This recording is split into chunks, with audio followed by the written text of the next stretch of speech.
사랑하는 성도 여러분, 금요일 아침 아까베 시간이 돌아왔습니다. 에스겔서는 선지서이기도 하고 또 예언서이기 때문에 여러분들이 평소에 읽지 않아서 친숙하지 않았을 거예요. 그러나 거기에 나와 있는 자세한 도시라든지 지명이라든지 혹은 그 요한계시록에 연결돼서 예언적인 예언적인 책으로 읽어서는 굉장히 어렵습니다. 하나님 그 시대에 어떤 메시지를 주셨는가? 그리고 오늘도 에스겔 40장에서 42장까지 하나님께서 새로운 성전의 환상을 주셨는데 도대체 이 환상을 왜 주셨는가? 그 메시지를 받아 안고 그 의미를 파악하는 데 힘을 다하셔야 되죠. 그래서 그렇게 어렵게 생각하시면 안 되고 오늘도 잘 따라왔으면 좋겠어요. 우리가 인생을 살다 보면 삶의 위기가 빠질 때가 있고 굉장히 혼란에 놓여 있을 때가 있습니다. 그때 여러분 갑자기 누가 한 말이라든지 혹은 하나님의 말씀이 확 들렸을 때 그거구나 하고 팍 회복되는 경우가 있습니다. 자, 오늘 이 에스겔 40장은 이스라엘 백성들에게 정확하게 그런 메시지로 들렸을 거라 확신해요. 이유가 오늘 1절 말씀이 이렇게 기록되어 있습니다. 우리가 사로잡힌 지 25째 해에 성이 함락된 후 14째 해. 자, 정확히 바벨론에 포로로 잡힌 지 25년이 지났습니다. 그러니까 이들이 처음에는 언제쯤 돌아갈 것이라는 막연한 소망과 기대가 다 꺾였어요, 이제는. 그리고 성이 함락된 후 14째 해라고 하는 이 성이라는 것은 예루살렘 성을 의미합니다. 그러니까 그들의 자존심이 또 꺾였는데 야, 이제 우리가 돌아가지 않겠냐 했는데 성전까지 다 무너진 이후에 14년이 흘렀어요. 그러니까 앞에 25년째가 흘렀을 때에 그들의 그 상태는 마른 뼈와 같은 상태가 되었을 것이다. 그리고 그들의 자존심과 같은 이 성전이 무너졌을 때 이들은 완전히 절망적인 상태가 되었을 것이다. 바로 이때 하나님이 에스겔을 통하여 성전의 환상을 통하여 주시는 메시지입니다. 성도 여러분, 오늘 우리는 이와 유사한 인생에 많은 경험들이 있을 거예요. 마지막 나의 자존심이 무너졌었을 때, 그리고 더 이상 기댈 것이 없거나 정말 이 자포자기하고 싶은 심정 속에 놓여 있을 때가 아마 이스라엘 백성들과 동일한 메시지입니다. 그런데 1절 하반절에 보니까 곧 그날에 여호와의 권능이 내게 임하여 나를 데리고 이스라엘 땅으로 가시되, 하나님의 권능이 그를 잡고 움직이기 시작하셔서 소망의 메시지를 주기 시작하셨다. 2절, 하나님의 이상 중에 나를 데리고 이스라엘 땅에 이르러 나를 매우 높은 산 위에 내려놓으시는데 거기에서 나무로 향하여 성읍 평상 같은 것이 있더라. 여기 성읍 평상이라는 것은 예루살렘 성전을 의미합니다. 3절, 나를 데리시고 거기에 이르시니 모양이 놋같이 빛난 사람 하나가 손에 삼줄과 측량하는 장대를 가지고 문에 서 있었습니다. 주목하여야 할 단어, 삼줄과 측량하는 장대. 이것은 측량하는 도구를 의미하죠. 예루살렘 성전을 새로 세워서 어떤 규모와 크기로 세워졌는지 정확하게 기록하고 있는 장이 40장에서 42장입니다. 그럼 도대체 하나님이 이 새로운 성전을 보여주신 이유가 뭘까? 이미 이스라엘 백성들이 고국 땅에 있을 때에 이 성전의 기능과 역할이 완전히 무너졌어요. 소위 성전은 하나님의 자존심과 같은 것입니다. 동시에 이스라엘 백성의 자존심과 동시에 하나님의 자존심과 같은 것이었어요. 그런데 이 모든 것들이 무너졌습니다. 두 가지 예를 들어 보겠어요. 에스겔 8장에 보면 하나님의 에스겔의 이 머리 한 모습을 잡고, 이 그림이 연상됩니까? 그의 머리털을 이렇게 훅 잡아 올려가지고 이미 아직 무너지지 아니하는 예루살렘 성전으로 에스겔을 쭉 이동시키는 장면이 나옵니다. 그리고 나서 그로 하여금 문지방을 통하여서 문틈을 통하여서 뭔가를 보게 하시죠. 그것이 에스겔 8장에 기록되어 있습니다.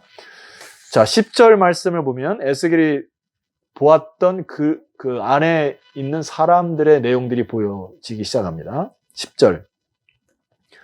내가 들어가 보니 각양 곤충과 가증한 짐승과 이스라엘 족속의 모든 우상을 그 사방벽에 그렸고, 하나님의 성전 안에 우상에 대한 그림이 그려져 있는 것을 에스겔이 보았습니다.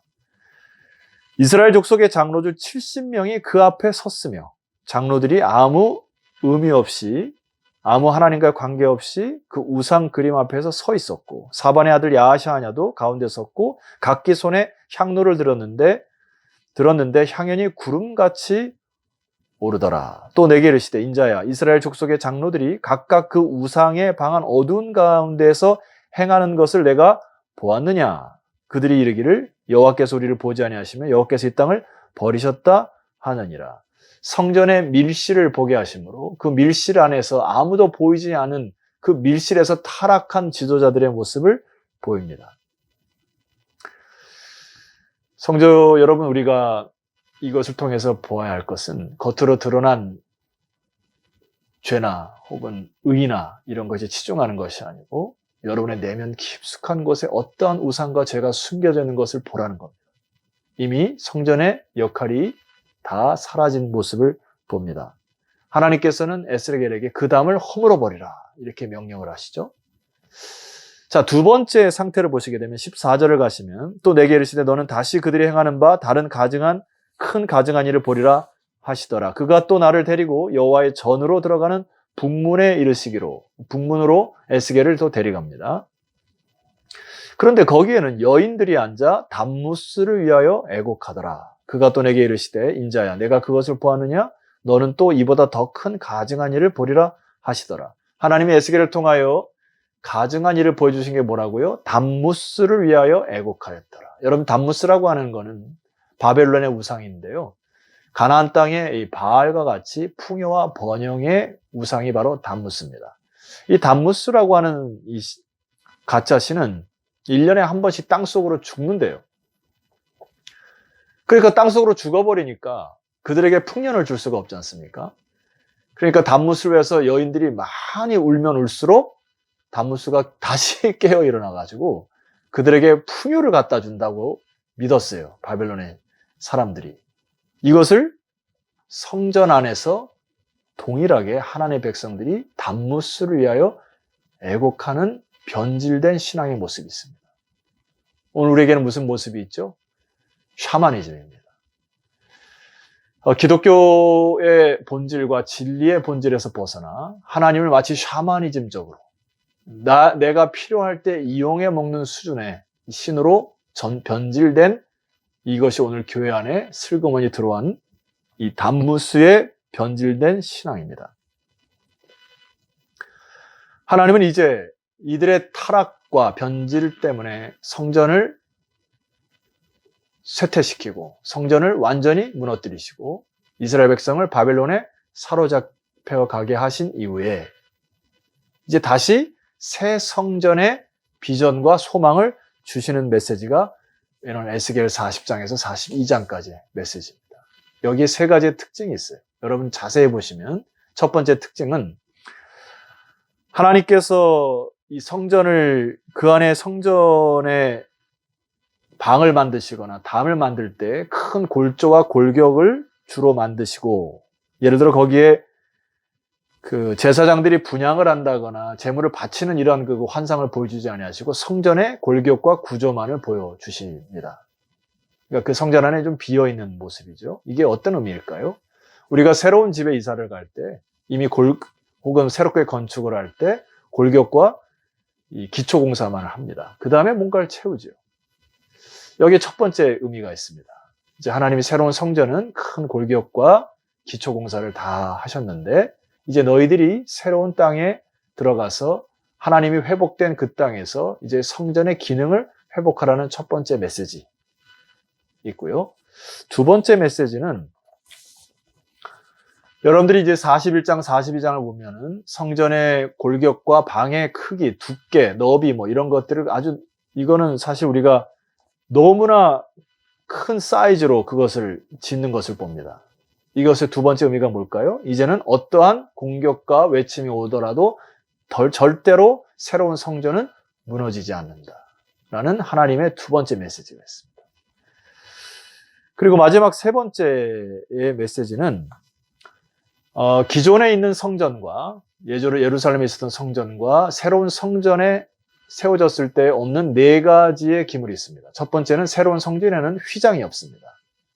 휘장이 왜 없을까요? 예, 예수 그리스도가 이미 휘장을 다 찢으실 것이기 때문에 새로운 성전에는 휘장을 볼 수가 없어요. 두 번째는 진설병이 없습니다. 진설병은 생명의 떡이신 예수 그리스도 상징하므로 이미 그 땅의 새로운 성전에는 생명의 떡이신 진설병이 필요가 없어요.